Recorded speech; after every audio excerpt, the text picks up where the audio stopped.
Okay, today we are in a Wacker Neuson SW28 and it is throwing a proportional code here. Let's see. Right there you can see thumb wheel proportional error code. This is the thumb wheel right here. And yeah, when you move it, it throws the code.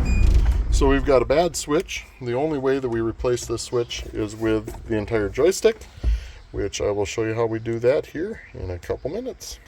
Alright, so the first step is to take a 4mm Allen wrench. We're going to remove the two bolts that are holding this plastic piece on the side. One, the other is on the back side here. And get in there to see it. Right there. We'll take both of those out first. With those two screws removed, we're going to pull up on a rubber boot here so we can access the four Torx head screws that are holding the joystick in. Those actually thread into this gray piece down here at the bottom. The Torx size is a T25.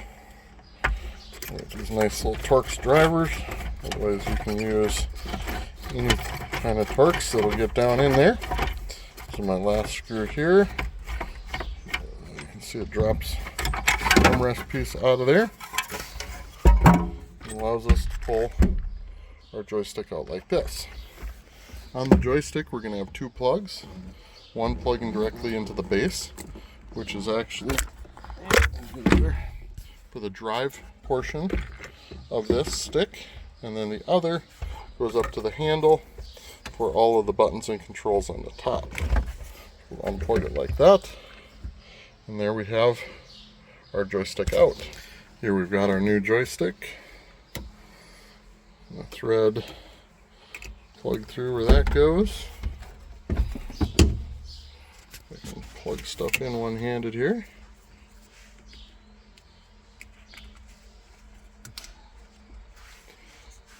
That one goes in there. And this one comes up from the bottom. And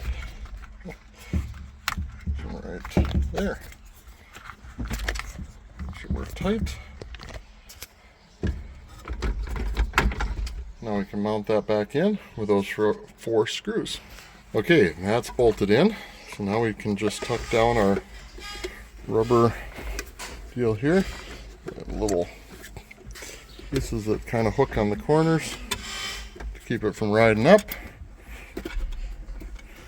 Now that's down. We just have our two Allen headed screws to go in again in the back. And then we'll be able to start the machine and verify the repair. Alright, let's see if it worked. Boot up here.